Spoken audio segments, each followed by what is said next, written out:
अगर अब बेटी चाहे तो उसकी शादी हुई हो या न हुई हो, वह विवाहित हो या अविवाहित हो, दोनों ही कंडीशन में वह अपने पिता की संपत्ति पर अपना हक जता सकती है और उसे न्यायालय उसकी संपत्ति को दिलाएगा।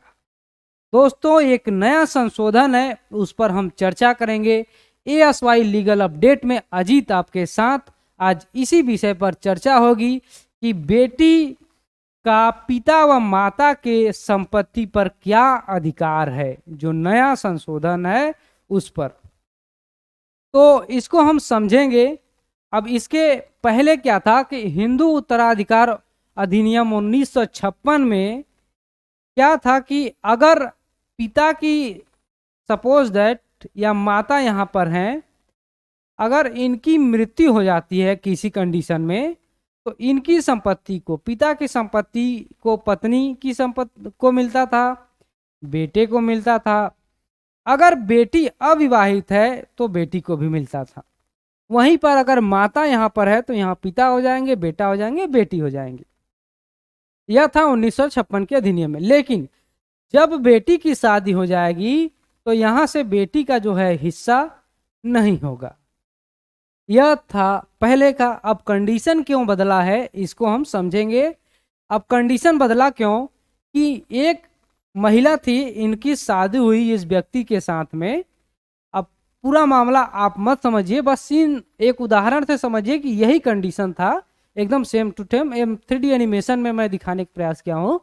एक महिला थी, इनकी शादी इनसे हुआ और इनका इस महिला से अफेयर था। बहुत लाख आपस के समझाने के बावजूद भी इनका शादी जो है रुक नहीं पाया या किसी तरीके से लंबे समय तक नहीं चल पाया और इस महिला से इनका तलाक हो गया और इन्होंने इनसे शादी कर लिया। अब इनकी एक बेटी थी। अब बेटी इनकी थी, छोटी थी, तो अपने भाई के पास ये चली गई। छोटी थी, कम खर्च लग रहा था, पढ़ाई लिखाई चल रहा था। जब वह बेटी बड़ी हुई तो यह बोली कि माँ, मैं उच्च शिक्षा प्राप्त करना चाहती हूँ, मुझे पैसे की ज़रूरत है, मुझे 1 लाख रुपए की ज़रूरत है।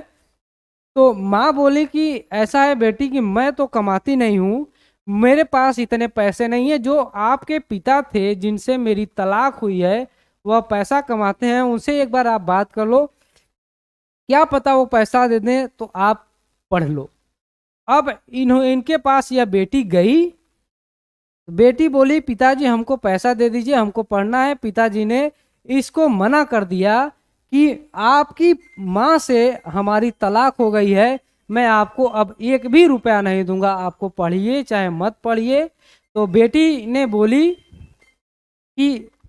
बेटी बोली कि पिताजी आपने हमें पैदा किया हुआ है, आपको यह हक नहीं है कि क्या मैं पढ़ सकूं, आपको यह पैसा देने का हक नहीं है।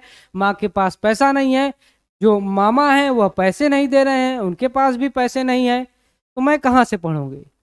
तो यह नहीं माने तो बेटी चली गई सुप्रीम कोर्ट। अब कोर्ट में गई। अब कोर्ट में जब मामला चला लंबे समय तक, तो कोर्ट ने पिता को बुलाया और फटकार लगाई कि आपने इस बेटी को पैदा किया हुआ है और आपका यह हक बनता है कि आप इसको पढ़ाने के लिए आपके पास जितना सक्षम हो सके आपको इसको पैसा देना चाहिए, यह पढ़े और आगे बढ़े। तो अब इसमें फटकार लगाने के बाद सुप्रीम कोर्ट का इनके पास जो सक्षम थे, इन्होंने इसको पैसा दिया। और इसी में एक कड़ी यह जुड़ी थी कि इनके जो भाई हैं, इस महिला के जो भाई है, या अपने यहाँ इनको संपत्ति देने में या रखने में थोड़ा कतराते थे। तो इस कड़ी में इन्होंने यह भी ऐड किया था। तो कोर्ट ने क्या फैसला सुनाया कि अगर बेटी विवाहित हो या अविवाहित हो, पिता की संपत्ति है तो उसमें बेटी का भी हक होगा। एक कंडीशन इसमें और बना है कि अगर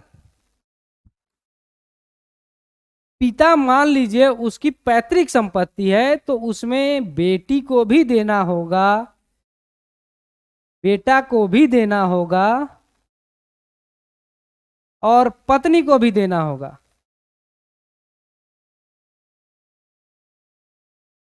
पत्नी को भी देना होगा। लेकिन अगर पिता ने अर्जित किया हुआ है संपत्ति, तो वह या तो इनको दे सकता है, या तो इनको दे सकता है, या तो इनको दे सकता है, या तीनों लोगों को दे सकता है। इसमें कानून किसी भी तरीके से विरोधाभास नहीं करेगा। लेकिन पैतृक संपत्ति में बेटी का अधिकार होगा। यह क्या है? संशोधन 2005। अब इस संशोधन के बावजूद भी बेटियां अपना हक अपने भाई से नहीं लेना चाहती हैं, क्योंकि एक जो ब्लड रिलेशन होता है, वह एक रक्त संबंध होता है, उसे वह खराब नहीं करना चाहती हैं।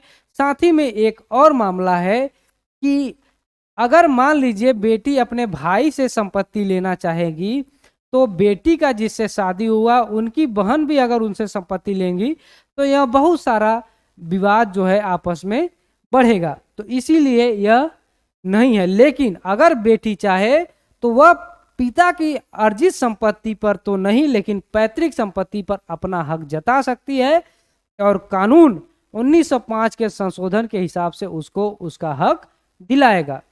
तो यह था नया मामला और नया अपडेट ASY लीगल अपडेट पर।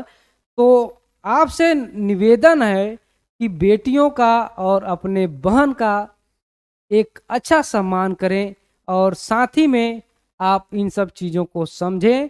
अगर मान लीजिए पिता की मृत्यु हो जाती है, तो जब आपको वरासत करानी हो तो बेटी से एक NOC जरूर ले लें कि आपको इनके पिता की संपत्ति में आपको लेने में किसी भी तरीके से आपत्ति नहीं है, या बेटी को यह लिखना होगा कि मुझे बेटे की संपत्ति मतलब पिता की संपत्ति पर नहीं चाहिए, या कोई मैं अधिकार नहीं जता रही हूँ। तो यह था न्यूज। तो धन्यवाद दोस्तों, मिलते हैं किसी नेक्स्ट वीडियो में। चैनल को जरूर सब्सक्राइब करें, बेल आइकन को प्रेस करें। जय हिंद।